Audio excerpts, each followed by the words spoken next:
Ciencias Básicas de la Universidad Nacional de Luján. En este encuentro nos va a estar acompañando el disertante Emiliano Churco, docente de nuestro departamento en el área de botánica. Emiliano es docente, también es estudiante avanzado de la carrera de Ingeniería Agronómica y es cultivador y coleccionista de cactáreas. Nos va a estar presentando toda su experiencia con toda su generosidad, nos va a estar acompañando. Les comento, la actividad va a durar alrededor de 1 hora, vamos a estar terminando hacia las 15. Emiliano va a estar exponiendo unos 40 minutos, 45 minutos, y luego vamos a abrir el espacio a preguntas para que puedan consultar lo que quieran Emiliano mediante el chat. Así que esa más o menos va a ser la dinámica de esta reunión. Bienvenidos a todos nuevamente, y bueno, le damos la palabra, la bienvenida y el agradecimiento a Emiliano que nos va a estar comentando todos sus saberes. Gracias, Emiliano. Bienvenido. Hola, buenas tardes a todos. Gracias por haberse conectado. Bueno, hoy vamos a estar acá para hablar un poco de las cactáceas de Argentina. Voy a empezar a poner la presentación, así ya empezamos.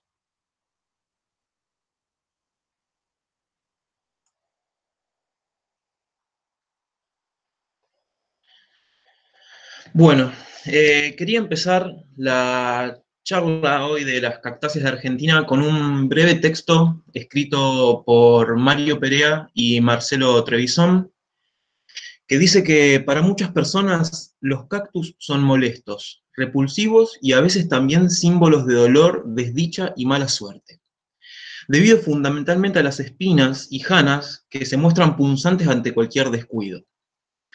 Para otros, en cambio, es objeto de una verdadera pasión, una forma de energía que ilumina su mente, invade su hogar, su vida, y poco a poco los va transformando.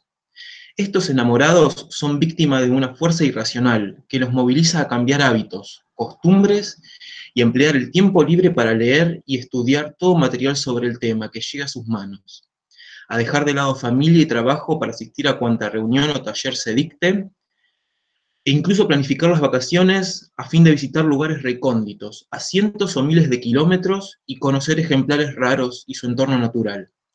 Es una fiebre sin fin, una obsesión que no sabe de fronteras, que los incita a conseguir especies y variedades, a veces hasta arrancándolos de su propio hábitat, para construir grandes colecciones que muy pronto llenarán cada centímetro cuadrado de sus hogares, de su sitio de trabajo y también de familiares y amigos.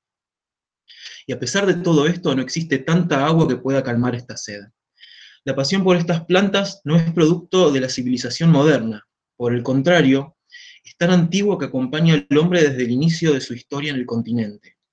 Evidencias históricas muestran que las antiguas civilizaciones precolombinas, fundamentalmente las centroamericanas, adoraban a varias especies de cactáceas y las usaban en símbolos, ritos, ceremonias religiosas, considerándolas sagradas.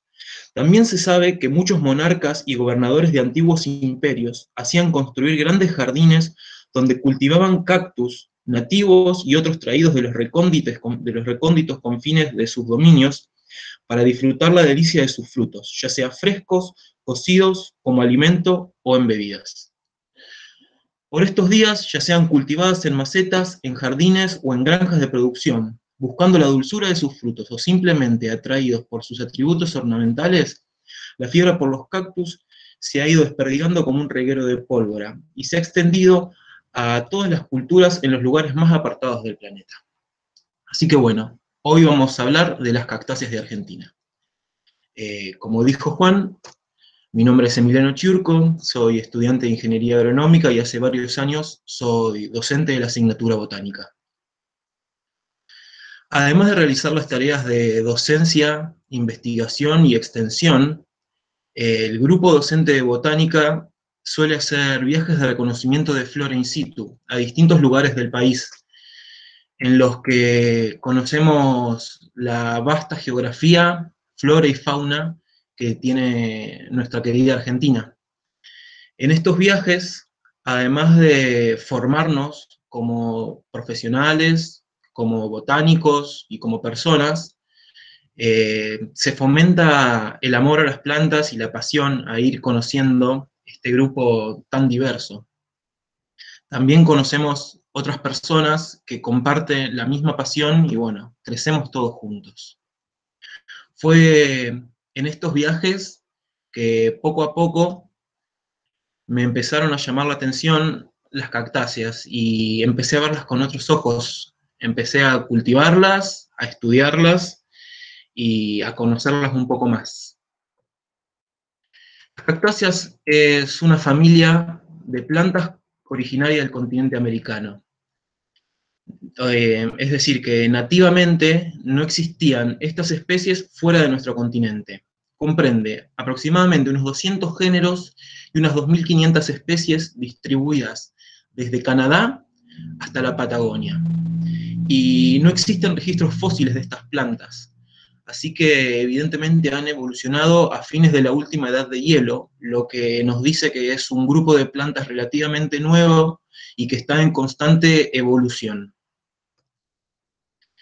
El ser humano se ocupó de llevar estas plantas nativas de América a muchos lugares del mundo, donde hoy por hoy son un problema porque al sacarlas de su lugar natural y llevarlas a una zona muy distinta, estas no tienen enemigos naturales ni ningún animal que las consuma, entonces se comportan como malezas. Acá vemos plantas del género Puntia en Kenia, o, por ejemplo, acá hay también plantas del género Puntia creciendo bajo un monte de eucalipto en Australia.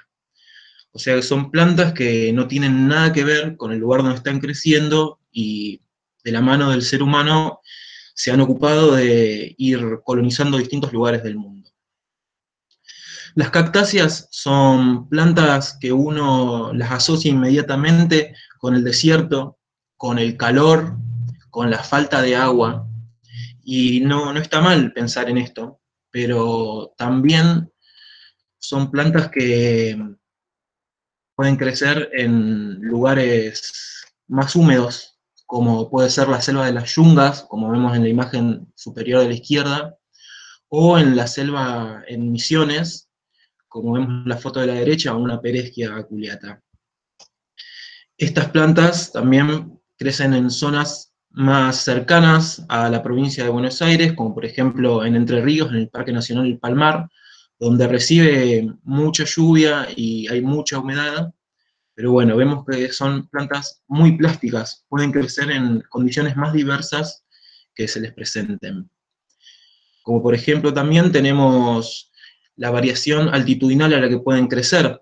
Pueden crecer, como en el caso de Maiguenopsis boliviana, hasta más de 5.000 metros en ambientes muy crudos, donde los factores ambientales juegan un rol muy fuerte en el desarrollo de una planta. Hay mucha altura, mucha insolación, pocas precipitaciones, pero también se las arreglan para crecer en lugares húmedos y bajos, como puede ser en la isla Martín García.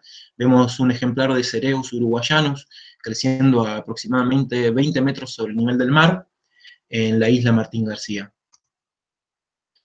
Pero bueno, estamos hablando de plantas, de cactáceas, y todavía no dije mucho qué es un cactus. Un cactus no es nada más ni nada menos que una planta dicotiledónea. Posee los mismos órganos básicos que una planta, pero altamente especializados. No nos olvidemos que estas plantas, como dije hace un rato, son muy comunes en zonas donde hay muy pocas precipitaciones y altas temperaturas. Entonces, ellas han evolucionado para perder la menor cantidad de agua posible. Si miramos una planta típica, tenemos tres órganos que son básicos. Está la raíz, donde la planta se ancla al suelo y absorbe agua y nutrientes, y el vástago, compuesto por el tallo y las hojas de la planta. Esto es una planta típica. En un cactus, estos órganos están igualmente representados, pero con ciertas modificaciones. Antes que nada, hay una estructura que es característica de las cactáceas, y que no se encuentra en ninguna otra familia botánica, que son las areolas. Las areolas son depresiones en la epidermis de las plantas donde nacen espinas, pelos, cerdas, flores, etc. Se lo considera un conjunto de nudos, entrenudos y yemas agrupadas. Entonces, en síntesis, vendría a ser una rama corta o no desarrollada, comprimida en esta estructura llamada areola. Entonces, si tomamos una rama, como por ejemplo esta, y la comprimimos, vamos a tener lo que se llama braquiblasto, o una rama corta, con entrenudos muy cortos. Que eso básicamente es una areola. Todas las cactáceas tienen areola, sí o sí. Si no hay areola, no pertenece a las cactáceas. Vemos una planta típica de una cactácea, en donde está el tallo, o macroblasto, que tiene la función de hacer fotosíntesis. Tenemos las areolas, como dijimos, de donde se originan las espinas, y más adelante flores. Después tenemos una raíz primaria y abundantes raíces secundarias. Entonces, si lo comparamos a la imagen que vimos hace un ratito, tenemos esta misma estructura, pero altamente modificada para almacenar agua y tratar de no perderla, contenerla lo máximo posible. Las raíces de las cactáceas suelen ser fibrosas y estar bastante ramificadas. Generalmente se extienden horizontalmente para cubrir una mayor superficie y aprovechar más todo el agua que puedan absorber. Este agua a veces viene de escasas precipitaciones, o a veces las plantas también pueden utilizar la misma humedad ambiental del rocío. Los tallos en las cactáceas son suculentos, le dan suculencia a las plantas. Esta suculencia deriva del almacenamiento de agua. Como son plantas que viven en un ambiente tan restrictivo y con tan poca humedad, las cactáceas tratan de absorber la máxima cantidad de agua posible y almacenarla por la mayor cantidad de tiempo posible, porque en los ambientes donde viven, una precipitación puede ser la única en el año. Entonces la planta en ese día tiene que absorber todo el agua para poder sobrevivir a veces un año o varios meses hasta la próxima lluvia. Los tallos tienen distintas formas, pueden ser globosos, cilíndricos, aplanados, deprimidos y demás. Y bueno, no nos olvidemos que al ser verde, estos tallos son los que realizan la fotosíntesis. Esa es la función que en una planta común y corriente realizarían las hojas. Y las cactáceas, bueno, este tejido que hace la fotosíntesis muchas veces dura casi toda la vida de la planta, o muchos años en los que va a vivir la planta, a diferencia de las hojas, que en algunas especies duran 6, 7 meses y al llegar el otoño se caen. Las cactáceas tienen tejidos fotosintéticos que duran muchos años. Acá tenemos algunos ejemplos de un tallo deprimido en Gymnocalycium baerianum, o un tallo aplanado en Opuntia sulfurea. Las espinas de las cactáceas, como dijimos, se originan en las areolas. Acá tenemos una areola de donde salen las espinas. Generalmente son duras, punzantes, pero en algunas especies son delicadas, como cerdas o pelos. También pueden estar ausentes, no se desarrollan las espinas. Pero no quiere decir que una cactácea que no tenga espinas no pertenece a este grupo, porque justamente en algunas especies en particular pueden no desarrollarse y ser solamente un mechón de pelitos. Se dice que protegen a la planta de la herbivoría. Piensen que, como vengo diciendo, estas plantas crecen en ambientes muy restrictivos donde no hay agua. Entonces, una planta verde, tiernita y llena de agua para los animales es muy tentadora, y las espinas se ocupan de proteger a la planta ante el ataque de los herbívoros. también sombrean el tallo. Que las plantas estas crezcan en lugares de altísima insolación solar, de radiación solar digo, no significa que no puedan quemarse o que no sufran esta alta insolación. Entonces las espinas se ocupan de sombrear un poco el tallo para que la planta no sufra tanto. Y en algunos casos, cuando hay alta humedad ambiental, todas estas espinas pueden servir como puntos de condensación para que se formen microgotitas que luego van a caer en la base de la planta y podrán ser aprovechadas.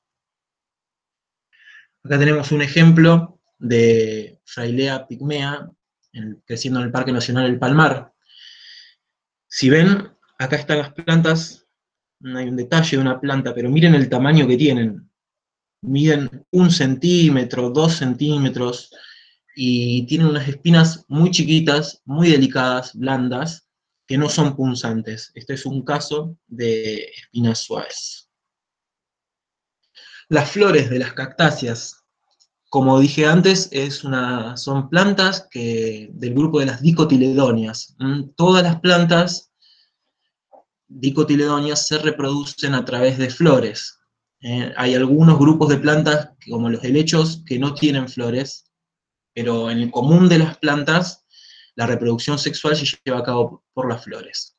Las cactáceas no son una excepción, y justamente son las flores las que muchas veces hacen que la gente se sienta atraída a los cactus y le dan un gran valor ornamental. Las flores se originan en las areolas, en yemas ubicadas en las areolas.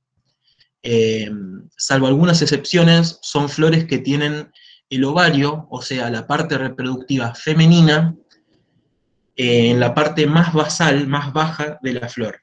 Y son flores solitarias, o sea que de cada areola se origina una sola flor. Estas flores suelen ser llamativas porque poseen pigmentos de colores brillantes para atraer a polinizadores, y están compuestas por numerosas piezas dispuestas espiraladamente. Acá vemos algunas flores que se originan en areolas apicales, en plantas del género Gymnocalycium. Acá tenemos más flores de cactáceas, tenemos varias flores de Gymnocalycium, acá en el centro esta flor amarilla es del género Pterocactus, y abajo a la derecha una flor que pertenece a una planta del género Echinopsis. Las flores de las cactáceas también tienen sus particularidades. Como dije antes, el ovario, esta parte de acá, se encuentra por debajo de la línea de donde nace el resto de las piezas florales. Entonces, por eso se las consideran flores de ovario ínfero. El ovario está recubierto por un tejido particular de origen caulinar, o sea, el origen de este pericarpelo es del tallo de la planta original, de la planta que da origen a esa flor. Entonces, el pericarpelo es de origen caulinar, y si ven en la foto, tiene areolas de donde pueden producirse nuevos brotes. O sea, el pericarpelo es una parte externa a la flor en sí, se puede decir. Después, como bueno, ya dije que el ovario es ínfero y es la parte reproductiva femenina de la flor. Después, en el interior, tenemos los estambres que portan el polen, la parte masculina de la flor. Y luego tenemos lo que comúnmente se denomina cáliz y corola. Esos son los sépalos y los pétalos. Tendríamos las piezas sepaloideas y las piezas petaloideas, que están dispuestas espiraladamente y son muy numerosas. Y hay una transición gradual entre las piezas sepaloideas, que empiezan siendo casi una escama, como se puede ver acá, luego van agrandándose cada vez más hasta llegar a ser prácticamente un pétalo, y luego los pétalos van transicionando cada vez en un mayor tamaño. Por no haber una clara diferenciación entre las piezas de cáliz y corolas dispuestas espiraladamente, decimos que son tépalos. Entonces, vamos a referirnos a estas piezas como tépalos. Acá tenemos otro esquema de una flor tubulosa, que vemos de nuevo el ovario en la parte más baja de la flor, rodeado por el pericarpelo. Vemos el estilo y el estigma, también forma parte de la parte femenina de la flor. Tenemos los estambres y un tubo floral, en este caso, que está formado por una prolongación del pericarpelo. Acá me pongo un poco técnico y uso estos nombres raros, pero estos nombres después los vamos a utilizar para clasificar a distintas plantas de las cactáceas sistemáticamente. El ser humano tiene una manía con ordenar las cosas. Tratamos de ordenar y ponerle nombre a todo lo que nos rodea, y la naturaleza no pasa desapercibida en esto. Entonces el ser humano organiza sistemáticamente a las plantas para poder estudiarlas mejor. Entonces, esas organizaciones sistemáticas están basadas en distintos caracteres, en un principio morfológicos, o sea, en la forma de ciertas partes, y hoy en día se utilizan caracteres moleculares. Pero bueno, nombro estas partes porque más adelante me voy a referir a ellas cuando diferencie los distintos géneros. Entonces, en resumen, en las cactáceas tenemos presencia de areolas, que son esos braquiblastos o tallos con entrenudos muy cortos, con muchas yemas juntas. Puede haber espinas o pueden estar las espinas latentes sin desarrollarse. Los tallos son fotosintéticos, cilíndricos, aplanados, globulares, de distintas formas. Estas plantas generalmente no tienen hojas, salvo algunas excepciones, como las plantas del género Pereschia y las plantas del género Pereskiopsis, que tienen hojas verdaderas que cumplen la función fotosintética. Salvo esas plantas que son muy particulares, son plantas que no tienen hojas y que las hojas están reducidas a espinas. Tenemos flores, hay presencia de mucílagos, pero no hay látex. Y remarco esto del látex porque muchas veces se confunden con cactáceas algunas especies que corresponden a otras familias botánicas, como por ejemplo las euforbiáceas o las asclepiadáceas. Estas plantas, por ejemplo, tienen látex, y si uno arranca una hojita o lastima la planta, se ve una sustancia blanca, que es el látex, salir. Eso ya nos da la pauta de que no es un cactus. Acuérdense siempre, para que sea un cactus, tiene que haber areolas. En el caso de la Euphorbia trigona, acá a la derecha, si vemos, hay estructuras que parecen areolas, pero no lo son, porque estos que parecen espinas son aguijones. Tienen otro origen, son aguijones que se originan en la epidermis de la planta y no se originan de una yema como vendría a ser una espina. Así que bueno, habiendo hablado un poco de las generalidades de las cactáceas, vamos a ir a las cactáceas en Argentina. Distintos autores citan distinta cantidad de especies, o sea que depende qué criterio uno tome, es el número de géneros y el número de especies. Esto es algo que está en constante movimiento y evolución, y más que nada hoy en día con todo este aluvión de filogenia en base a caracteres moleculares. Entonces esto ocasionó que muchos géneros y muchas especies estén migrando y moviéndose constantemente. Pero bueno, a grosso modo tenemos aproximadamente 37 géneros y aproximadamente 210 especies. y hay muchas especies y géneros que son endémicos. ¿Qué significa esto? Que son plantas que crecen solamente en una región en el mundo. ¿Mm? Hay endemismos y microendemismos en las cactáceas, porque hay algunas especies como la que vemos en la foto de la derecha con esa flor roja tan bonita. Eso es un Gymnocalcium o enanthemum, es una planta que crece en la sierra de Ambato en Catamarca. Es endémica de esa sierra.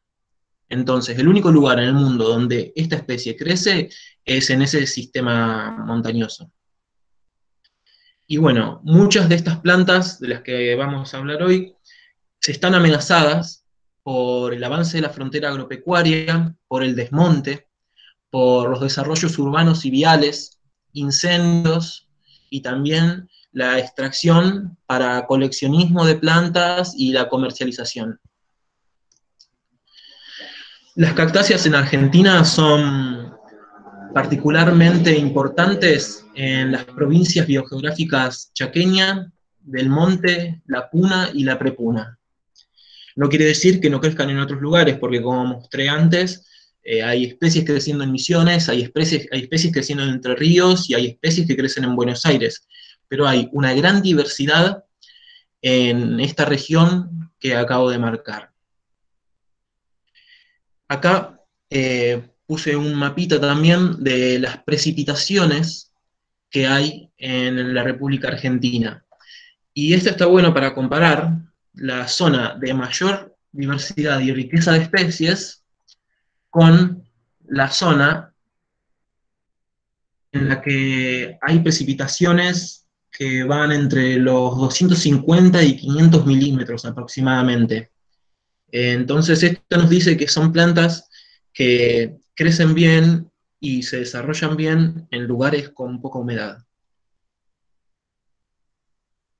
Y bueno, vamos a hablar de algunos géneros presentes en la Argentina. En esta parte voy a hacer un paréntesis porque en el tiempo que tengo para hablar no puedo abarcar todos los géneros y las especies que hay en nuestro país. Así que bueno, yo hice un recorte de lo que me parecen que son los géneros más fáciles y comunes de ver y, y lo más, creo, más fácil de comprender en este momento. Como criterio usé la clasificación taxonómica que hay en la página del Darwinian.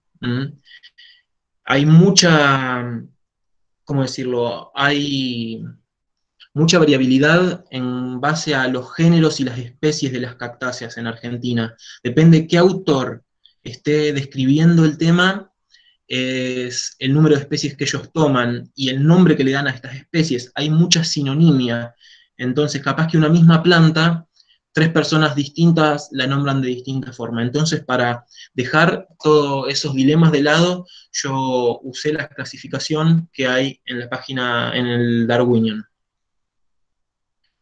Bueno, para empezar, empiezo con Acanthocalicium. Estas plantas poseen las escamas que recubren el pericarpelo y el receptáculo modificadas en espinas.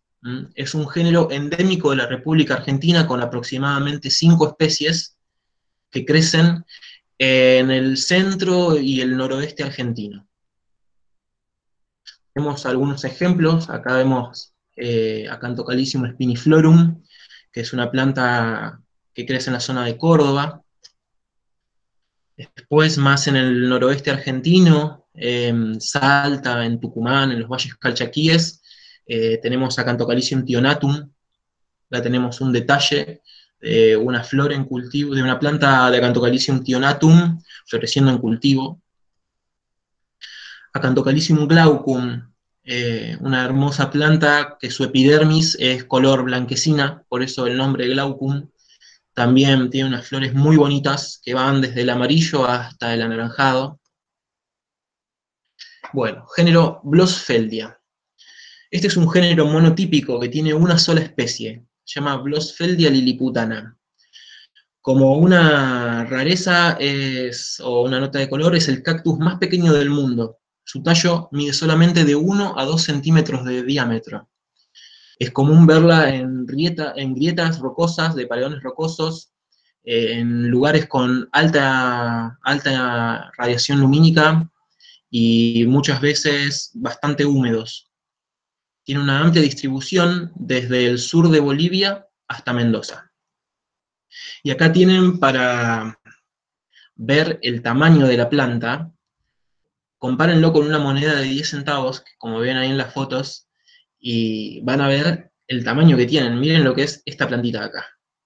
Es muy, muy, muy pequeñita. Por eso cuesta tanto encontrarla y verla en hábitat, porque crecen en grietas y muchas veces es conjunto con algunos musgos, y bueno, es muy difícil de ver a veces. Género Cereus. Es un género ampliamente distribuido en toda Latinoamérica. Son plantas arbóreas o arbustivas con forma de candelabro. Tienen tallos cilíndricos con costillas prominentes, flores y frutos sin pelos ni escamas. Esta característica es la que diferencia a este género de algunos otros que son plantas a veces parecidas, pero tienen frutos con escamas o cierta pilosidad. Vemos algunos ejemplos de especies del género Cereus. Tenemos algunas plantas que crecen en la zona de Salta. Tenemos el Cereus etiops, creciendo en una típica vegetación del monte, creciendo entre jarillas, entre algarrobos, es común verla. Después tenemos Cereus uruguayanus, que es común verlo en la zona de Uruguay, en la isla Martín García, en el sur de Brasil. Ingresa muy poquito en el territorio argentino, en algún lugar de Entre Ríos. Y otro ejemplo también muy común de ver en la zona del monte es el Cereus forbesi. No se ve muy bien, está medio lejos las fotos, pero acá están estos frutos rojos, son lisos, no tienen ninguna pilosidad ni ninguna escama.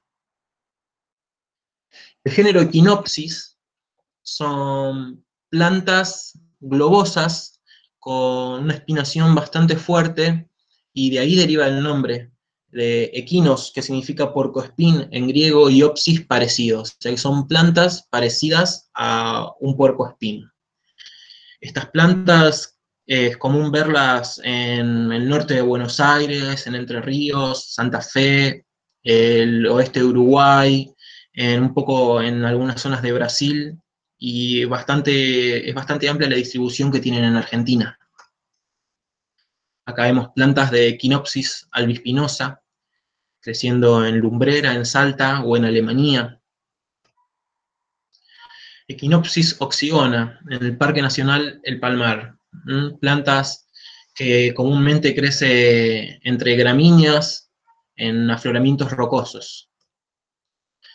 Acá tenemos algunas plantas de Echinopsis oxygona floreciendo en un cultivo.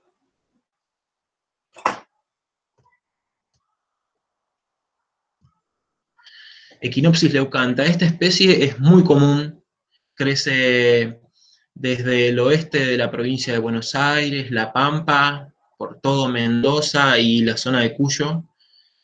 Son plantas de tallo cilíndrico, que llegan a medir hasta 1 metro, 1,5 metros de altura en algunos casos, en individuos muy añejos, y tienen unas flores típicas blancas, blanquecinas.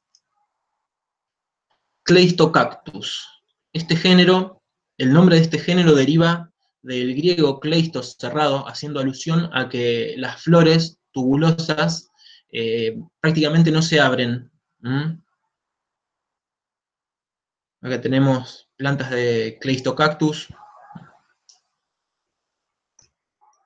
y el detalle de una flor, en donde vemos que el perianto es tubuloso y prácticamente no abre. Esa es la apertura máxima de la flor.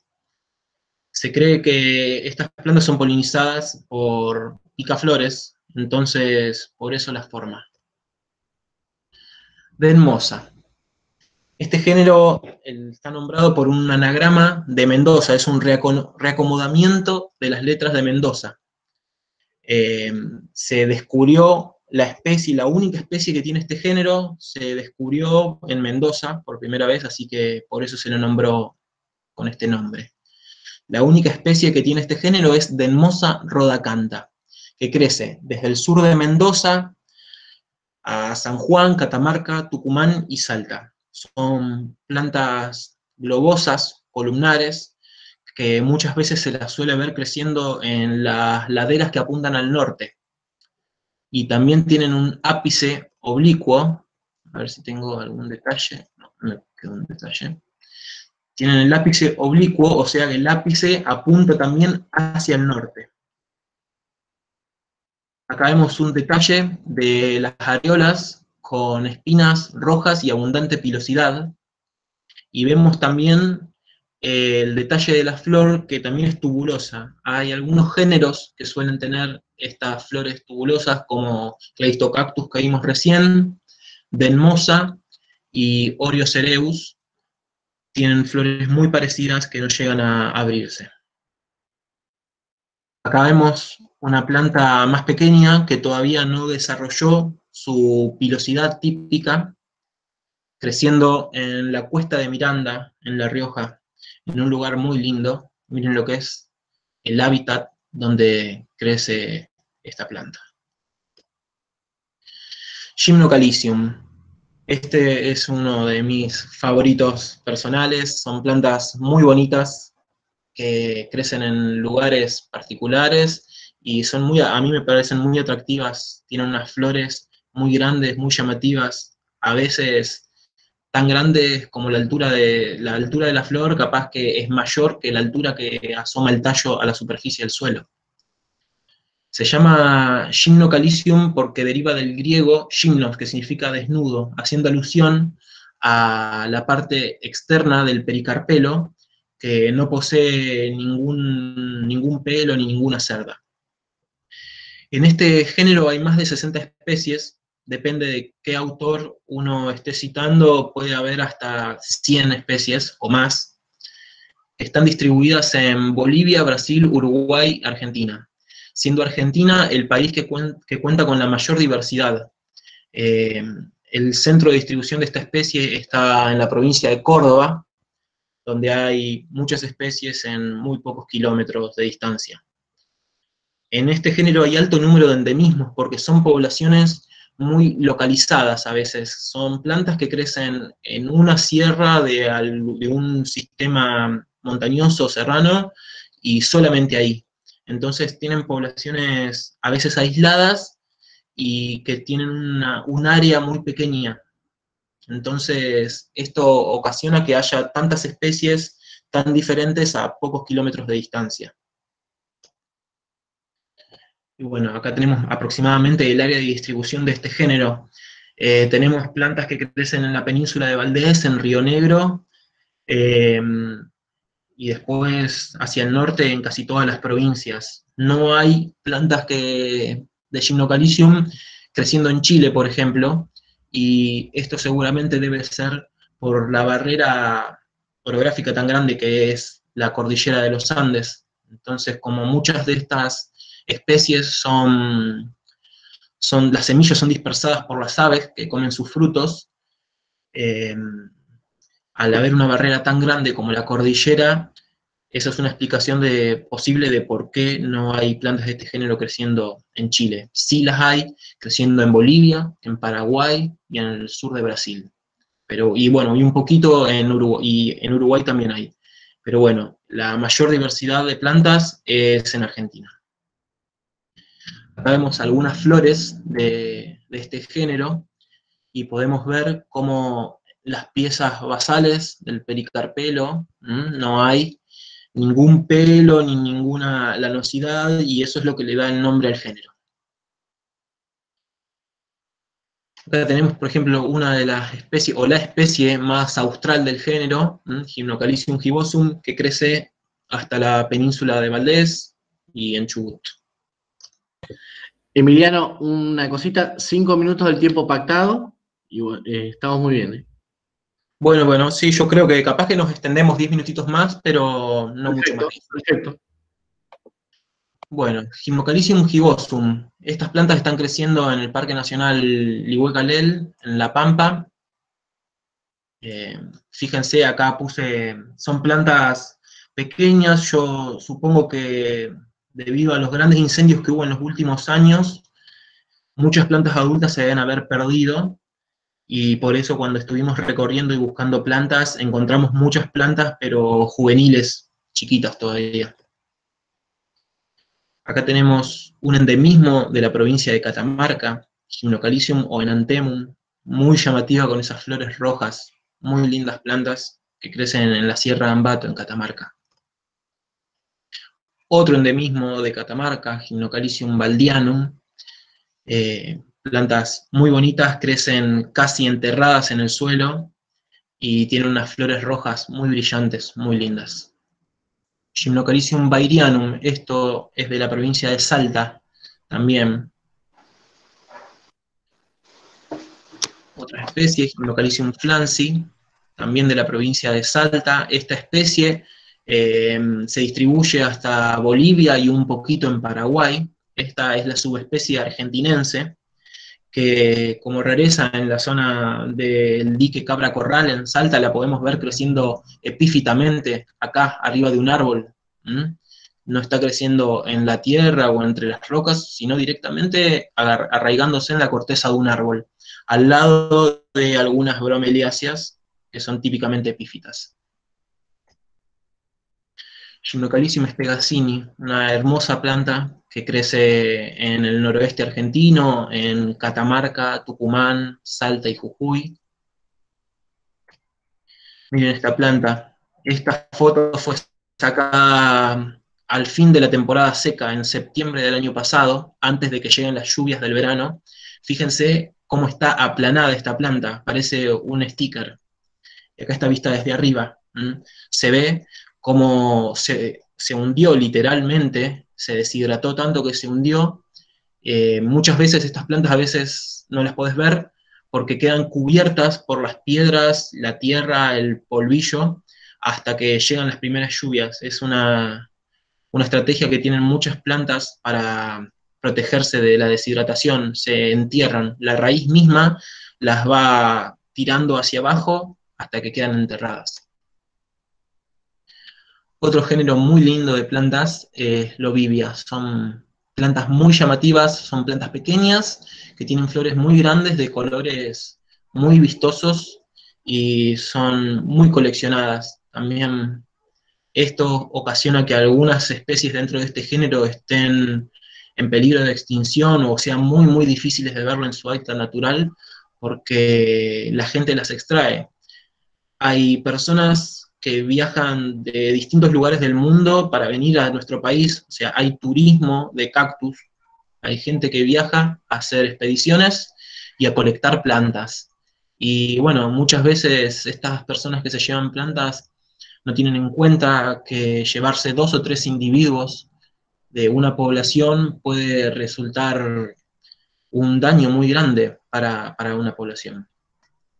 Bueno, la etimología del nombre de este género también es un anagrama, es un reordenamiento de las letras de Bolivia. Son plantas generalmente de tallo solitario, globoso o deprimido. Muchas veces son geófitas, o sea, son plantas que crecen al ras del suelo o enterradas. Tienen flores llamativas que nacen de las areolas apicales y el pericarpelo está densamente cubierto de pelos. Son especies originarias de Perú, Bolivia y el noroeste argentino. Tenemos a la izquierda una planta de Lovivia famatimensis, que es nativa de la zona de Famatina, en La Rioja. Plantas que son difíciles de ver en hábitat y, bueno, que están en peligro de extinción por la extracción. Son plantas de un crecimiento muy, muy lento, que tardan muchos años en florecer y reproducirse. Y bueno, acá en estos detalles podemos ver cómo la parte del pericarpelo está recubierta de pelos y cerdas. Acá vemos Lovivia bruchi, típica de los valles calchaquíes en Tucumán y Salta. Lovivia pungionacantha. Pasamos a otro género, un género muy conocido, el género Opuntia. Es un género ampliamente distribuido en todo el continente. Hay especies desde la Patagonia prácticamente hasta Canadá. En Argentina hay alrededor de 20 especies con numerosas formas y variedades. Son plantas arbustivas, de tallos aplanados, fotosintéticos, comúnmente llamadas tunas. Estas plantas tienen frutos comestibles, de los que se elaboran helados, dulces, licores, arropes y un montón de cosas más. Eh, También son comestibles los tallos, y en zonas donde hay muy poca vegetación es un recurso forrajero. Hay algunas variedades y algunas especies que prácticamente no tienen espinas, entonces los animales pueden comerla muy fácilmente. Bueno, este género es muy amplio y muy variado, hay muchas especies con muchas formas y variedades que crecen desde, bueno, en la provincia de Buenos Aires hay varias especies que es común verlas. En casi todo el país hay alguna especie de Opuntia presente. Por ejemplo, tenemos Opuntia quimilo, que tiene un porte arbóreo, arborescente. Es común verla en la parte del monte chaqueño o el Espinal. Y tenemos una especie de Opuntia creciendo en Barrancas, en Varadero, Buenos Aires. Acá tenemos plantas de Opuntia de sulfuria, una planta que tiene una muy amplia distribución, una especie que tiene una muy amplia distribución en gran parte del país de Argentina. Crece desde Mendoza hacia el norte, creo que en casi todas las provincias. Parodia, un género nombrado en honor a Domingo Parodi, un farmacéutico y naturista. Eh, Tiene un ordenamiento taxonómico confuso, depende del autor que esté citando a la especie, pueden dar una o dos especies y otro autor puede decir que son 20 especies distintas. Eh, Acá hay un tema, hay una discusión botánica de nomenclatura que, según el Instituto Darwinian, agrupa dentro del género parodia a un grupo de especies que muchos cultivadores y coleccionistas de cactus las nombra como notocactus. La diferencia es que las especies originalmente incluidas en parodia son plantas de semillas muy chiquititas y que crecen en Bolivia y el noroeste argentino. Y las especies del género notocactus son originarias del sur de Brasil, Paraguay, Uruguay y el noreste argentino, y tienen las semillas de un tamaño mucho mayor. Entonces, acá hay una dicotomía, pero bueno, yo opté por ir con el criterio del Instituto Darwinian y nombrar todo bajo el género parodia. Acá tenemos algunas plantas de parodia otonis o Notocactus otonis, creciendo en el Parque Nacional del Palmar, con sus llamativas flores amarillas, a veces anaranjadas. Acá tenemos parodia submamulosa o Notocactus submamulosus. Y acá tenemos parodia microsperma, que es una especie de muy amplia distribución en todo el noroeste argentino, que justamente algunos autores toman una sola especie en todo el territorio argentino y hay otros autores que agarran a parodia microsperma y lo separan en muchas, muchas especies. Son plantas muy bonitas de ver, con una floración muy llamativa, flores rojas, naranjas, amarillas, de todos colores. Y el epíteto microesperma hace referencia a que tiene semillas muy chiquititas, que parecen casi un polvillo. De acá la vemos creciendo una colonia de parodia microesperma en un paredón rocoso, camino al dique Cabra Corral, en Salta. Pterocactus, otro género ampliamente distribuido en Argentina, desde la Patagonia hasta Jujuy, Salta. Son plantas que pasan muchas veces desapercibidas, no se las ve, no porque no estén, sino porque cuesta verlas, y ya van a ver por qué.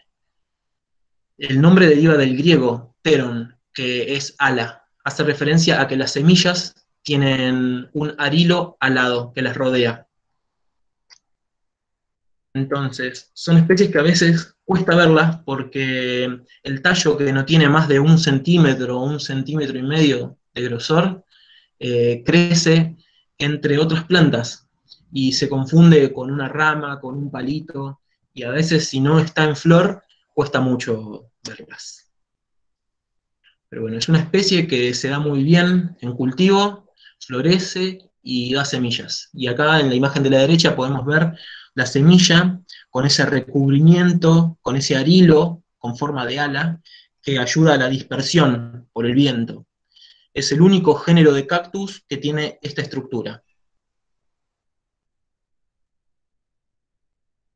Uy, acá esta diapositiva, no sé por qué no se ven las letras, pero bueno, es Stetsonia corine. Es una especie que comúnmente se la llama cardón moro.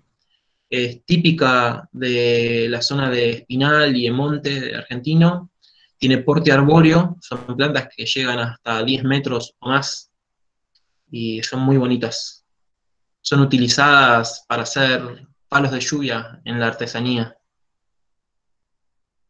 Y bueno, el género Trichocereus, que es muy conocido, es el género que incluye a los cardones. Son plantas de tallo cilíndrico, arbustivas o arbóreas. Poseen flores grandes, con el tubo floral densamente cubierto por pelos, y bueno, es un género andino, crece desde Ecuador hasta Chile y Argentina, siempre en zonas montañosas generalmente. Dentro de este género hay muchas especies en Argentina, yo voy a mostrar solamente las más comunes, como Trichocereus terseki o cardón. Acá tenemos otra especie distinta, que es Trichocereus atacamensis. Acá tenemos un detalle de la planta en flor. Vemos cómo las dos especies se diferencian por la pilosidad que tienen muchas veces en el tallo.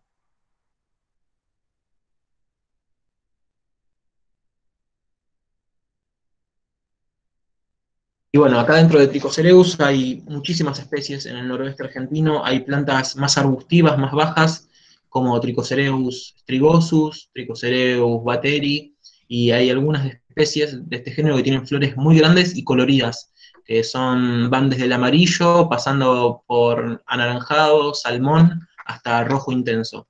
Son plantas que se usan mucho por su uso ornamental.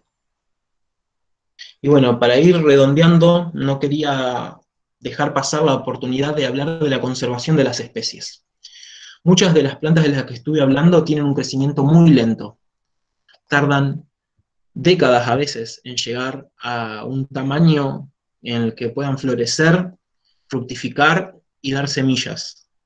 Entonces, de las semillas, de las miles de semillas que puede dar un fruto, pueden llegar muy pocas de esas semillas a ser un ejemplar adulto.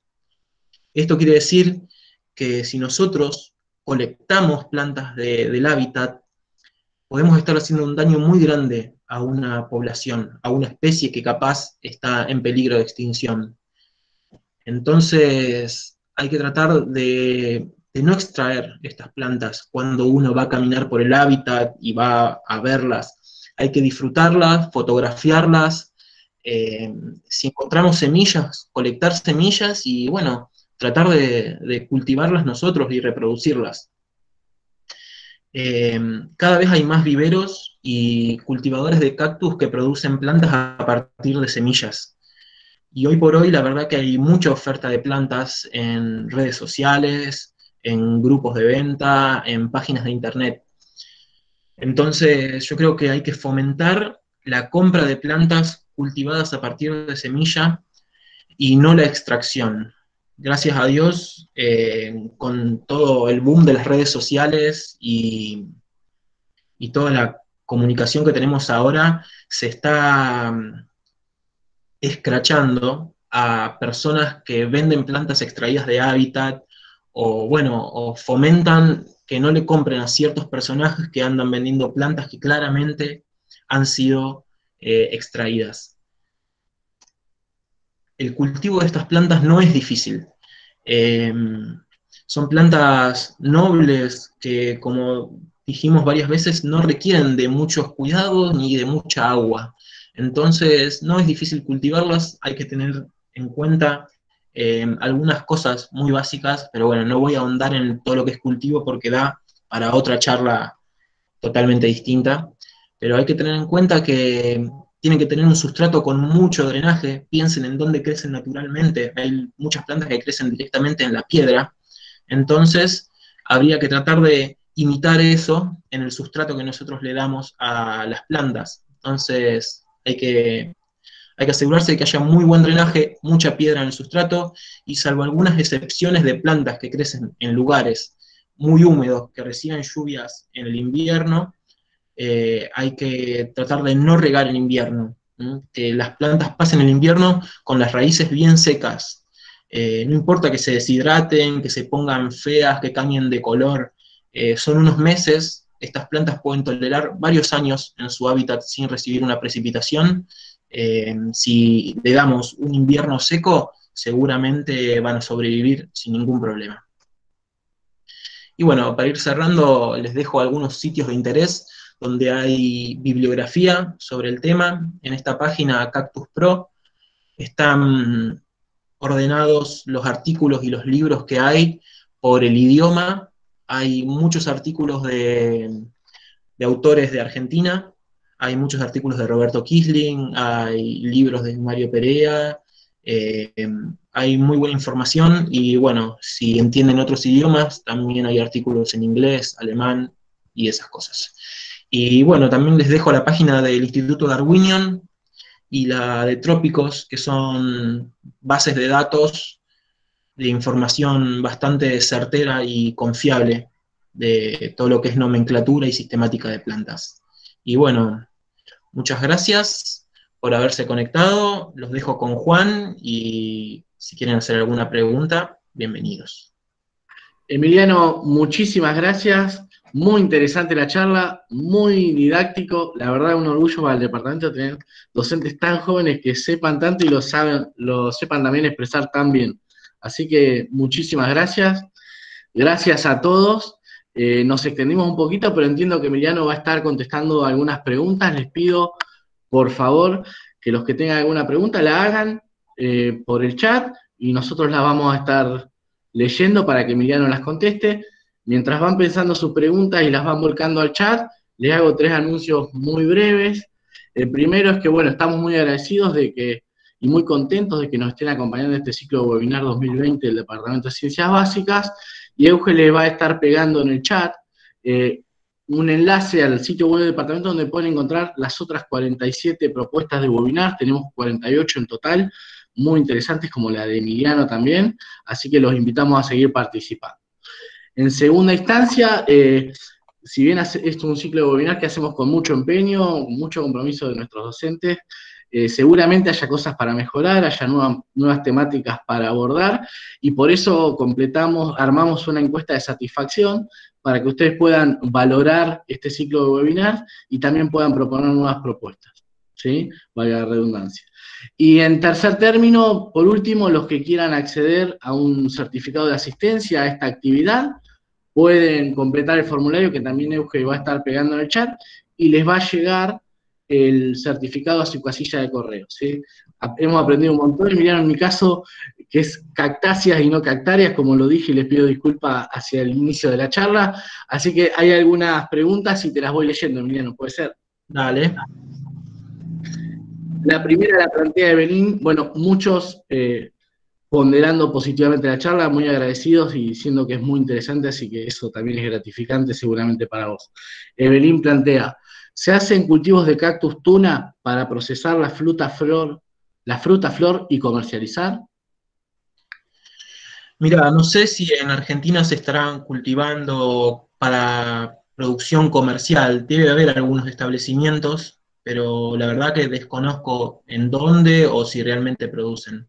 Sé que hay algunos lugares en los que la cultivan todavía para producir un colorante, el carmín, porque a las opuntias, a las tunas, les ataca una cochinilla, un insecto, que genera un color rojo, o sea, al aplastar ese insecto, adentro tiene un color rojo muy fuerte que se usa para teñir telas, lanas y esas cosas. Sé que en el norte hay algunos cultivos todavía para la producción de cochinilla, supongo que habrá alguno para la producción de tunas comestibles, pero desconozco realmente si es una producción importante.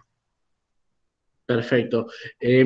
Otra pregunta en el chat, si va a haber acceso luego a esta charla, sí, la vamos a estar publicando en el sitio web del departamento, por eso nos tomamos el atrevimiento de grabarla, muy interesante para los que no hayan podido estar. Otras preguntas, Emiliano, dos preguntas. La primera es más personal, de cómo surgió tu interés para con los cactus, y la segunda es, ¿a dónde y en qué condiciones básicas cultivas cactus y de qué tipo? Bueno, como dije, el interés me nació recorriendo el país. Tengo la suerte y tenemos la suerte de nuestro grupo docente de botánica, tratamos de viajar para conocer distintas plantas, distintos ambientes a distintos lugares del país. Hemos recorrido desde la Patagonia hasta la Puna y la selva misionera. Entonces, con el tiempo y con los años me iba llamando la atención que veía cactáceas por todos lados, desde que vas a una selva y hay cactus, y vas al palmar y ves cactus creciendo arriba de los árboles, vas a la Puna y tenés cactus por todos lados, vas a la Patagonia y hay cactus, entonces como que de a poquito me fueron generando cierta curiosidad y empecé a cultivarlos en mi casa. Y bueno, acá engancho con la segunda pregunta, que empecé a cultivar en una terraza, sin nada, a la intemperie, y bueno, algunas plantas vivían, otras no, algunas se morían, otras se enfermaban, y con el tiempo empezó a crecer la colección, empecé a viajar, fui a juntar semillas, empecé a reproducirlos por semilla, empecé a comprarle plantas a, a muchos cultivadores, y bueno, así empecé a armar mi colección, y con el tiempo me armé un invernadero en donde mantengo las plantas, que como yo estoy acá en la provincia de Buenos Aires, en Luján, llueve mucho durante el invierno, son inviernos generalmente muy húmedos, entonces mi principal prioridad era mantenerlas secas en invierno. Entonces tengo un invernadero donde no reciben lluvia. Eso es lo básico, pero hay muchas especies que crecen en esta zona, o como decía, en la zona de Entre Ríos, en la Mesopotamia, que toleran bien estar todo el año en la intemperie y no necesitan tantos cuidados. Perfecto, Emiliano. Tenemos otras preguntas más. Rosana plantea, y la hago propia la pregunta, porque me acuerdo que era todo un acontecimiento en casa cuando florecía un cactus. Dice, ¿deberían dar flores todos los años los cactus? ¿Necesitan mucha luz para florecer? Las plantas generalmente son de florecer todos los años. El tema es que a veces las condiciones en las que están creciendo no son las más óptimas y a veces se saltea un año de floración. Eh, a veces ayuda mucho que el invierno sea seco. Si tienen un invierno seco las plantas y se deshidratan bastante, para la primavera, cuando las regás, eso hace como que la planta se reactive y se estimule a florecer. Muchas veces ese estrés hídrico y el frío hace que la planta florezca más profusamente en la temporada. Bien, otra pregunta de Fernanda en este caso. Plantea, cuando las organizan en kokedama, ¿cómo se mantienen? Y la verdad que las cactáceas y las coquedamas son medias complicadas porque, las coquedamas son esos arreglos, le digo por si alguien no sabe, son unos arreglos que hacen como una pelota de musgo y ponen plantas para que crezcan ahí. Y las cactáceas, salvo alguna que crezca en un lugar muy húmedo y básicamente que crezca en un musgo, no se va a llevar muy bien con una coquedama. Yo prefiero una maceta con piedra antes que los musgos. Depende de la especie también igual, ¿eh? No hay que ser muy tajante en eso porque puede haber plantas que crezcan en lugares muy húmedos y en musgos. Habría que buscar una especie de esas para ponerle en una coquedama, pero yo creo que sigo prefiriendo la macetita. Hay dos preguntas, una de Mary y otra de Nancy, que están relacionadas y preguntan si tienen aplicaciones medicinales o propiedades curativas o cosméticas. Sí, bueno, esa es una parte que tuve que dejar de lado porque no me iba a dar el tiempo, que es hablar de los usos que tienen las cactáceas. Hay muchas especies que tienen usos medicinales, eh, hay plantas que son hipotensionantes, o sea que hacer un té de un pedacito de un cactus es bueno para bajar la presión. Hay cactáceas que tienen actividad para nivelar los niveles de glucosa en sangre. Hay plantas que son cicatrizantes, tienen muchos mucílagos. Hay plantas que se usan también para tratar quemaduras. Sí, hay muchos usos medicinales y hay mucho uso medicinal que desconocemos, porque muchas de estas especies no están estudiadas desde el punto de vista medicinal. Entonces, o sea, muchas de estas especies son las descubrieron y describieron hace pocos años, capaz que hace 20 años que describieron algunas de las especies que nombré en la presentación.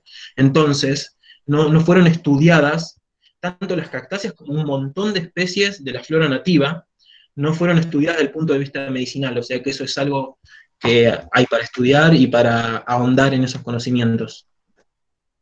Perfecto, Emiliano. Algunas preguntas más. ¿Es cierto que en cultivo los ejemplares pequeños requieren cierto riego durante el invierno? Plantea Tere Cordeiro. Sí, sí, hay algunas plantas que son más, sobre todo los ejemplares más pequeños, a veces está bueno darle un pequeño riego en invierno y sobre todo ahora, la semana que viene vamos a tener unos días con temperatura mínima por encima de los 10 grados y va a haber como 4 o 5 días con temperatura mínima por encima de los 10 grados, o sea que la semana que viene capaz que va a ser un buen momento para darle un breve riego a las plantas más pequeñas, solamente para que no se deshidraten tanto y arranquen la próxima temporada de crecimiento un poco más tranquilas las plantitas, no están estresadas. Bien. Ayelen plantea, ¿qué recomendaciones das para sacar cactus de semillas? Bueno, para hacer cactus de semillas, yo los germino en contenedores herméticos, como hay unos contenedores de plástico en los que venden ensaladas de frutas o algunas salsas en algunos lugares que son herméticos. Eh, Uso esos contenedores y uso un sustrato compuesto a grosso modo por un tercio de piedra de arena gruesa, un tercio de tierra y un tercio de turba. Hago esa mezcla, lleno el contenedor hasta un poco menos de la mitad, lo sumerjo en agua para que quede totalmente saturado de agua, rocío las semillas y lo cierro. Y bueno, ahí al cabo, depende de la especie, entre 10 días y un mes comienzan a germinar. Perfecto. Hay más preguntas, Emiliano. Se ve que generó mucho interés la charla, mucho interés. Así que voy a leer otra de Oscar, que plantea, ¿se producen híbridos naturales entre Echinopsis y Lobelia? No sé si lo leí bien, soy informático, Sí, perdón. sí. Eh, Mira, no sé, no tengo la certeza de que haya. Posiblemente hay muchos híbridos entre distintas especies. Hay híbridos entre Trichocereus y Lovivia, hay híbridos entre Trichocereus y Denmosa. Posiblemente se produzcan géneros si comparten algún ambiente, alguna especie de Lovivia y de Chinopsis, puede ser, es posible. En cultivos se dan esos híbridos. Si yo agarro en un cultivo una Lovivia y un Echinopsis y los cruzo, se da. Así que si anda un polinizador que estuvo primero en una planta de Echinopsis y va a una Lovivia, puede ser que se dé, es posible. Bien. Leo otra, dice muchas gracias, un tema importante. Bueno, hay muchísimos agradecimientos y felicitaciones en el chat, después si podés léelos, por favor. Dice, ¿existen algunos trabajos o investigaciones del significado cultural y de alimentación de los cactus para las comunidades originarias o campesinas? Eh, Mira, tengo en la cabeza un trabajo que leí de hace un tiempo que hicieron algo similar en la provincia de Córdoba. Hicieron un trabajo de consultar a personas que viven en las sierras y en los montes, le fueron a preguntar si conocían a los cactus, qué uso les dan y cómo los nombran. Y bueno, y ahí está, es bastante interesante ese trabajo, ya que es como la apreciación cultural de la gente de Córdoba sobre las cactáceas. Tiene que haber algunos trabajos más, no sé si de Argentina, pero hay trabajos sobre el uso en rituales de plantas como por ejemplo el cactus de San Pedro o el famoso peyote, que las comunidades de México, por ejemplo, usaban el peyote en rituales por sus propiedades visionarias o alucinógenas. Entonces hay todo un uso cultural, místico, mágico de ciertas plantas. De otros países hay este tipo de estudios, de acá en Argentina no sé si hay así de esta misma especie, pero bueno, hay algunos que abordan esas temáticas. Bien. Julio pregunta, ¿no hablaste del género Astropitum? ¿Porque no son endémicos de Argentina? Pregunta. El género Astrophytum es de México. Son plantas muy comunes en los cultivos, muy bellas, muy ornamentales, pero como es un género de México, no lo incluí. ¿Viste? Me centré más que nada en los géneros más comunes o fáciles de ver de la República Argentina. Perfecto. De esto un poco hablaste, pregunta Rosana, desde la semilla hasta el cactus crecido, ¿cuánto tiempo puede pasar? Depende mucho de la especie, pero de la semilla a que la plantita la puedas trasplantar de forma individual a una maceta, tenés por lo menos un año. Eh, Hay algunas otras especies que podés tener 3 a 5 años. Hay especies de crecimiento muy, muy lento. Pero bueno, por lo menos lo común es desde que germinó hasta que la trasplantás a una maceta individual, un año. Y capaz que desde que la germinaste hasta que la planta florece vas a tener de 3 a 5 años. Perfecto. Hernán consulta, ¿recomendarías alguna bibliografía en nuestro idioma para aquellos que somos principiantes? Sí, sí, cómo no. El libro Cactus del Oeste de Argentina, de Mario Perea y Marcelo Trevisón. Es un muy lindo libro, muy accesible, tiene bastante información práctica. Después hay uno que es 100 cactus de Argentina, hay 2 ediciones. Está la primera edición, tengo algunos por acá. El de Cactus del Oeste es este, Cactus del Oeste, de la editorial Lola. Esta es la edición vieja de 100 cactus de Argentina, 100 cactus argentinos. El año pasado editaron una nueva versión de este librito. Después hay un libro que se llama Cactus del Centro. Pues hay un relevamiento de cactáceas de Catamarca. Y, y no sé si hay alguno más así que sea fácil conseguir ahora, pero el de Cactus del Oeste y 100 cactus argentinos se consiguen muy fácil, son muy lindos libros. Impresionante, Emiliano. Miriam consulta, ¿en el link que pasaste hablan del uso medicinal? ¿En alguno de los links que compartimos? En la página ahí que convertí, que es cactuspro.com, ahí hay algunos trabajos que hablan sobre el uso medicinal de cactáceas. Bien. Nicolás, no se terminan las preguntas. Nicolás pregunta, ¿acá en la zona se pueden conseguir cactus con cochinillas para poder extraer el color? No tengo idea, la verdad que no sé. No sé cómo es el proceso, no sé si la cochinilla habita en esta zona. La verdad no sé. Que hay cochinillas seguro, porque en el invernadero 2x3 me aparecen y me matan alguna planta, pero no son las que tienen el color. Bien. María Elena consulta, ¿es verdad que los cactus se deben trasplantar en primavera y que no tengan la floración? Yo prefiero trasplantarlos en invierno, porque como dije hace un rato, en invierno yo no riego las plantas y las plantas entran como en latencia, en una dormición. Entonces quedan aletargadas. Entonces, al trasplantar, si vos lastimás las raíces o le generás algún estrés, la planta no lo va a sentir prácticamente y va a arrancar la próxima temporada de crecimiento en perfectas condiciones. Así que yo prefiero trasplantar en invierno cuando la planta está en dormición. Perfecto. María Elena Trevin consulta, ¿se puede hacer polinización cruzada de diferentes géneros de cactus? Los cactus de por sí, la gran mayoría de los cactus necesitan de polinización cruzada. O sea que para obtener semillas tenés que tener dos plantas iguales y que florezcan a la vez. ¿Mm? Eso en general. Si vos querés hacer polinización cruzada de dos especies distintas o dos géneros distintos, sí se puede hacer, y es algo muy común. En los cactus ornamentales hay una rama del cultivo que son todos cactus híbridos, en los que la gente se dedica a cruzar plantas de distintos géneros, de distintas especies súper distintas, en pos de obtener flores grandes y coloridas. Entonces sí, es posible eso. Perfecto. María José consulta cómo cuidarlos en invierno de distintas plagas como pulgones, cochinillas o idio.